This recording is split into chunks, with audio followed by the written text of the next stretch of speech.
सोनिया राहुल जिंदाबाद जिंदाबाद होश में आओ।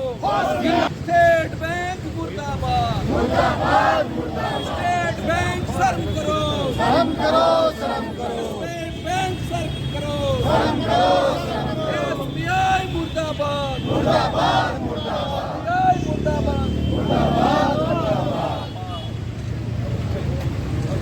क्या कहेंगे आज एसबीआई का घेराव कर रहे हैं? 16,000 करोड़ के इलेक्ट्रोल बॉन्ड इशू किए गए, जिसमें कि 75 से 78% जो राशि है, चंदा है, ये माना जा रहा है कि भाजपा को उनको उद्योगपति मित्रों ने दिया है।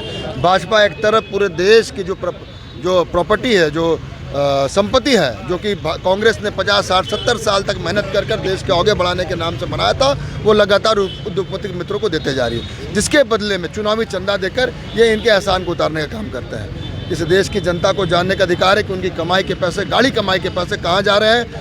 सुप्रीम कोर्ट का ये सख्त आदेश था कि 6 तारीख तक SBI, state bank of India इस सूची को, जो 22,000 लोगों की देनदारों की सूची है, जो चुनावी चंदा देने वाले लोग हैं, इनकी सूची को इलेक्शन कमीशन को उपलब्ध कराए और 13 तारीख तक इलेक्शन कमीशन इसको अपने पोर्टल पर उपलब्ध करा।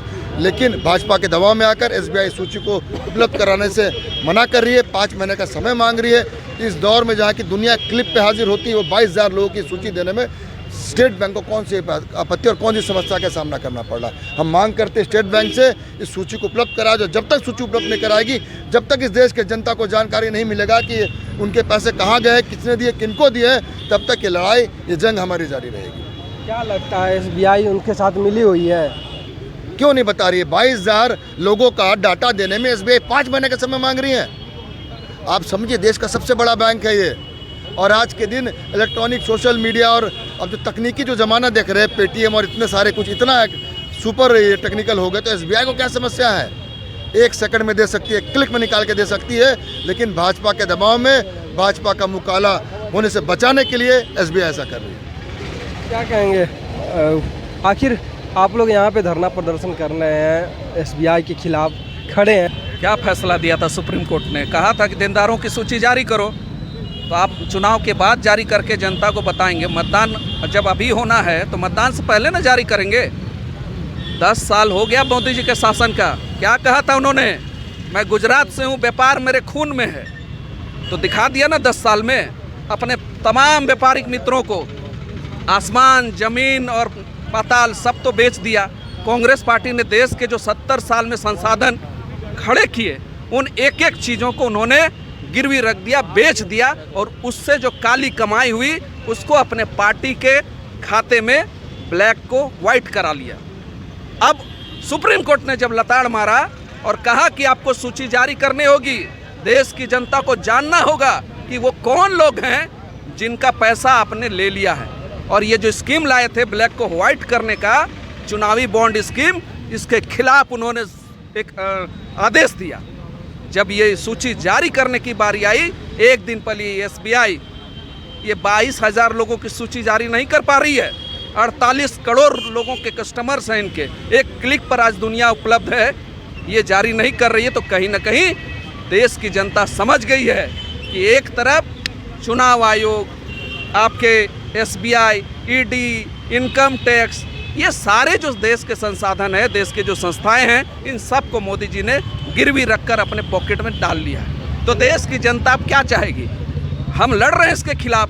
देश की जनता आने वाले चुनाव में जवाब देगी इसका। चुनावी बॉन्ड में चंदा तो आपको भी आया होगा, आपकी पार्टी को भी। तो हमारी सूची सार्वजनिक है, हमारी स्थिति आप देख लीजिए।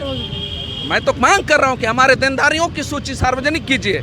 कांग्रेस पार्टी पूरे दावे के साथ करती है, अगर 1 भी रुपया हमारा काला धन से प्राप्त है तो आप, हम कार्रवाई के हकदार हैं, हम कार्रवाई के हकदार हैं। हमारी नीयत साफ है। हम ये चुनावी बॉन्ड, इलेक्टोरल बॉन्ड पहले दिन से कह रहे हैं, ये ब्लैक को व्हाइट करने का स्कीम है, इलेक्टोरल बॉन्ड स्कीम।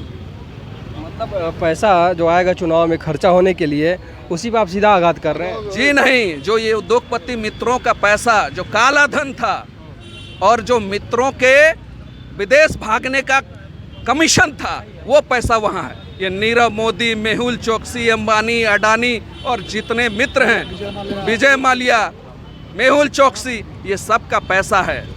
ये पैसा, ये सूची जारी होगी, निश्चित रूप से देश की जनता को दिखेगा कि राहुल गांधी और कांग्रेस पार्टी जो मांग करते आई है वो सारी चीज़ें साबित होगी। इसीलिए भाग रही आज स्टेट बैंक ऑफ इंडिया पर दबाव था कि आप सूची जारी नहीं करें, अन्यथा हम बेनकाब हो जाएंगे, नंगे हो जाएंगे देश की जनता के सामने। इसीलिए इन्होंने सूची जारी नहीं की है। तो इसीलिए हमारी आंदोलन है, हम लड़ेंगे, आखिरी दम तक लड़ेंगे। और देश की लड़ाई अब यही मुख्य मुद्दा देश में तो यही है